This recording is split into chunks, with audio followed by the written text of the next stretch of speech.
Welcome guys, back to my channel School of Grammar. Today we move to clauses. CBSE Board previous year exams class 10th. Exercise number 14. Complete each of the following sentences by adding a clause. आपको एक clause जोड़नी है, आपको principal clause दी हुई है, उसके साथ आपको एक या तो डिपेंडेंट क्लॉज जोड़नी है या इंडिपेंडेंट क्लॉज जोड़नी है, जिससे या तो कॉम्प्लेक्स सेंटेंस बनेगा या कंपाउंड सेंटेंस बनेगा। सेंटेंस नंबर वन क्या दिया है? सेंटेंस नंबर 1 में ही does not know the ABC of. ABC कहते हैं मूलभूत बातें, वह मौलिक बातें भी नहीं जानता है। अब दूसरा क्लॉज जोड़ना है, what he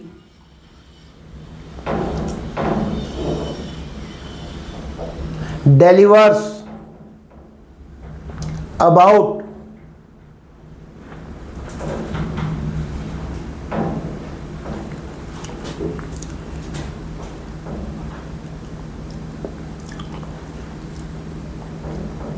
space rockets in his speech. तो he does not know the ABC of क्या हुआ?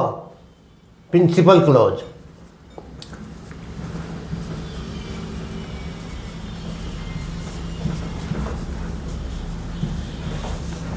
ही does not know the ABC। The ABC of का मतलब हुआ मूलभूत बातें, कंसेप्ट। वो नहीं जानता इस कंसेप्ट को जो अपने भाषणों में बोलता है। What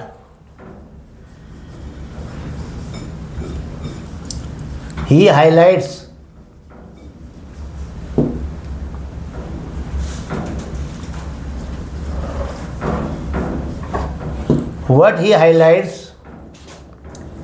in his speech.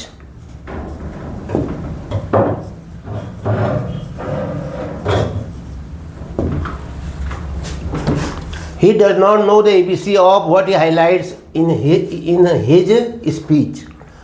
माना कि वो कुछ ही अंतरिक्ष विज्ञान के बारे में कुछ कह रहा है, लेकिन अंतरिक्ष विज्ञान, अंतरिक्ष की जो बेसिक कंसेप्ट है उनके बारे में उसको कोई जानकारी नहीं है। तो क्या हो गया? He does not know the ABC of principal clause, what he highlights in her speech. ये क्या हो गया? वो नहीं जानता। क्या नहीं जानता है? What he highlights in his speech. ये हुआ नाउन क्लॉज। Rocket science.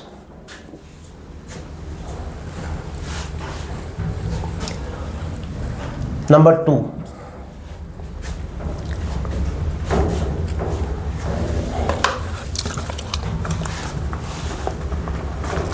क्या है? Number 2, he kept on trying.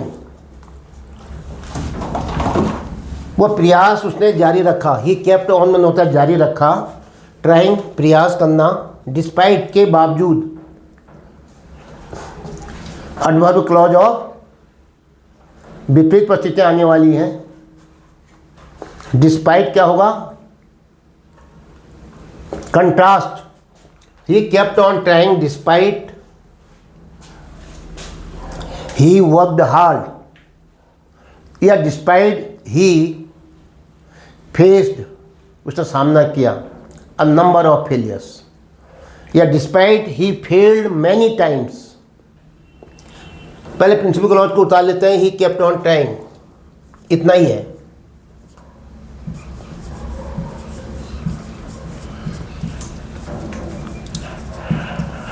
उसने प्रयास जारी रखे, प्रिंसिपल क्लॉज। अब कंजक्शन क्या आया है? डिस्पाइट के बावजूद। He failed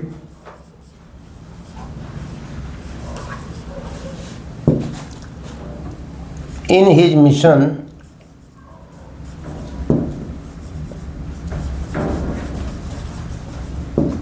many times. ये इतना ही छोड़ देता हूँ। He kept on trying, principal clause, despite he failed in his mission, क्या होगा? Adverb clause of contrast. Next 3, third sentence. Rakesh Sharma is the first Indian, Rakesh Sharma पहला भारतीय है। प्रिंसिपल क्लॉज क्या हो गई? Rakesh Sharma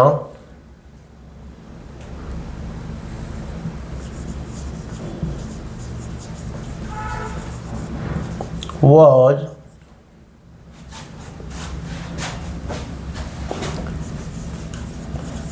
the first Indian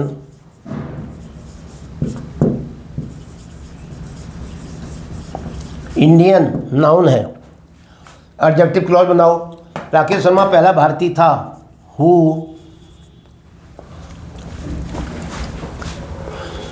went into the space,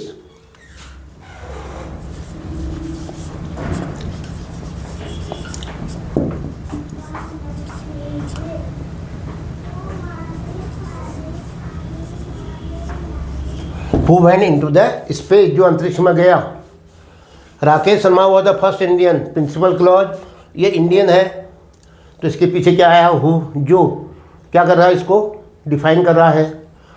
तो क्या कहोगे इसको? Adjective clause. क्या है adjective clause? Who went into the space. यहाँ क्या था? Despite he failed in his mission. Yes, fourth.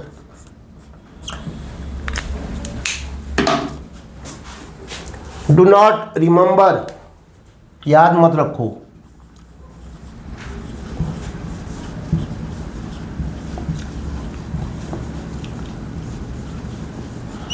इस बात को ध्यान में मत रखो, इस बात को मत दोहराओ। Do not remember what happened in the past, what you faced difficulties in your life. Do not remember what happened. what subject का काम किया और किसका काम किया? इसने कंजक्शन का भी काम किया। happened घटित हुआ। what happened wrong, what happened wrong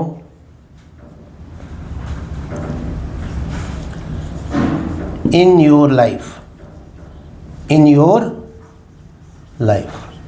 जो आपके जीवन में गलत घटित हुआ उसको याद मत रखो। Do not remember.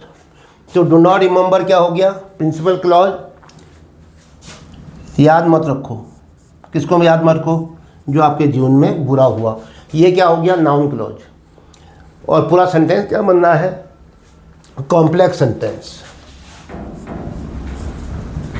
Fifth, work hard, कठिन मेहनत करो। ये प्रिंसिपल क्लॉज हुआ इतना। अब कंजक्शन क्या है? लेस्ट। क्या होता है लेस्ट के माने? कहीं ऐसा न हो कि, कहीं ऐसा न हो कि। लेस्ट क्या? You should fail. लेस्ट के बाद शुड आता है। लेस्ट you should fail in the examination.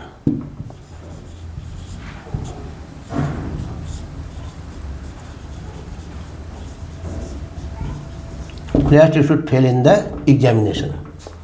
क्या अर्थ हुआ? वर्क हार्ड, कठिन मेहनत करो, कहीं ऐसा न हो कि तुम परीक्षा में फेल हो जाओ। लेस्ट का अर्थ समझ लो, कहीं ऐसा न हो कि। और लेस्ट के बाद क्या आता है? शुड। क्या बनता है ये? दोनों वाक्य क्या हैं? एक दूसरे के कंट्रास्ट में हैं। तो क्या कहोगे? कंजक्शन से लगाओ। ये हुआ adverb clause of contrast. 6, sentence क्या बना? Complex sentence. नाइदर ही केम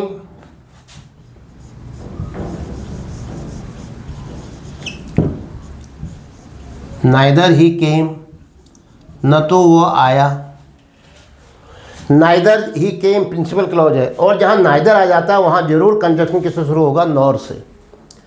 ये किसका विकल्प है, मैंने आपसे कहा था ये कोऑर्डिनेट क्लॉज बना रहा है जो अदरवाइज का विकल्प है, अदरवाइज की जगह में आया है।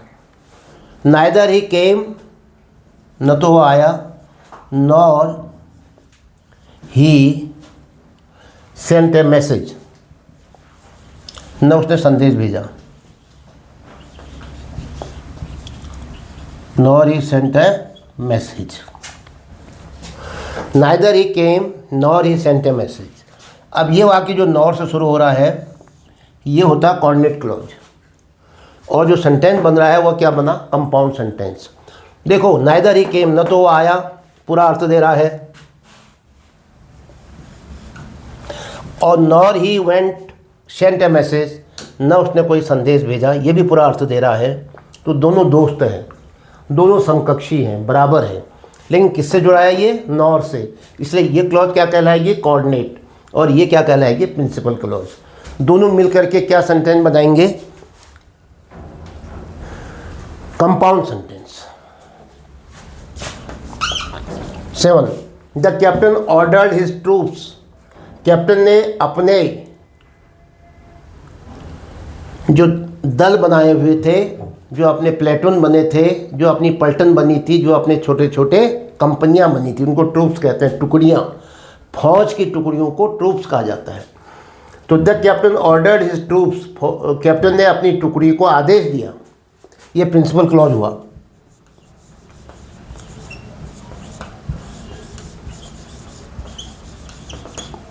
The captain ordered his troops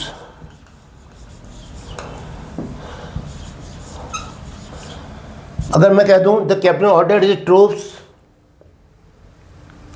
to march forward, तो टू मार्च फॉरवर्ड जो है ये खाली फ्रेज है, इसने एक ही वाक्य बनाया वहां तक, ये सिंपल सेंटेंस हो गया। वो कह रहा क्लॉज जोड़ो। क्लॉज किसे कहते हैं, जिसमें एक सब्जेक्ट हो और एक वर्ब हो। इसलिए ऐसा मत करना the captain ordered his troops to march forward, the captain ordered his troops to fire at the enemy, ऐसा मत करना, ये फ्रेज हुआ। और ये एक ही द कैप्टन और ऑर्डर्ड वर्ब एक ही रही, ये सिंपल सेंटेंस हो गया। क्लॉज बनाओगे तो कंपाउंड या कॉम्प्लेक्स सेंटेंस बनेगा। तो वो कह रहा कि क्लॉज जोड़ो, एडिंग ए क्लॉज, तो इसलिए उसमें सब्जेक्ट और वर्ब आना चाहिए। The captain ordered his troops that they would go, they would march, या they would march forward कर दो, वो आगे बढ़ेंगे, वे आगे बढ़ेंगे। they would move to border, way border की तरफ जाएंगे, बॉर्डर की तरफ बढ़ेंगे। the captain ordered his troops that they would go कर दूं या मूव कर दूं, they would move to borders।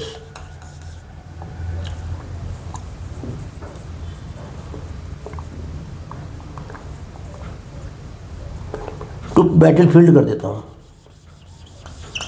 Low to battlefield, वे युद्ध क्षेत्र में जाएंगे। The captain ordered his troops, captain ने अपनी टुकड़ी को आदेश दिया कि वे कहाँ जाएंगे, युद्ध क्षेत्र में मूव करेंगे, युद्ध क्षेत्र की तरफ बढ़ेंगे। तो ये क्या हो गया, the captain ordered his troops, ये हो गया principal clause. That they would move to battlefield, ये क्या हुआ, कैप्टन ने ऑर्डर दिया, क्या ऑर्डर दिया, ये यहाँ उत्तर मिल रहा है हमको। दैट दे आएगा पहले प्रोनाउन, दे अब आएगा verb would, WOULD, they would move to battlefield, ये उत्तर मिल जा रहा वर्ड लगाने से। तो ये हो गया नाउन क्लॉज। तो ये प्रिंसिपल क्लॉज है, ये नाउन क्लॉज है, तो क्या बना, कॉम्प्लेक्स सेंटेंस। तो ये था आज का वीडियो, ये था आज का पार्ट जो अभी समाप्त होता है। इसमें एक प्रिंसिपल क्लॉज दी थी और उसके साथ हमने क्या जोड़ा, कहीं पर कोऑर्डिनेट क्लॉज जोड़ा और कहीं पर एडवर्ब क्लॉज, कहीं पर नाउन क्लॉज, कहीं पर एडजेक्टिव क्लॉज। इनको बना करके अगर आप नाउन क्लॉज, एडजेक्टिव क्लॉज और एडवर्ब क्लॉज जोड़ते हो प्रिंसिपल क्लॉज में तो कॉम्प्लेक्स सेंटेंस बनता है। और अगर आप प्रिंसिपल क्लॉज में उसके समान, उसी के समकक्ष कोई दूसरी क्लॉज जोड़ते हो जिसका अर्थ पूरा होता है, वो बनाता है, उसको कहते हैं कोऑर्डिनेट क्लॉज, और वो वाक्य बनता है कंपाउंड सेंटेंस। इसके साथ ये वीडियो समाप्त होता है। जय हिंद।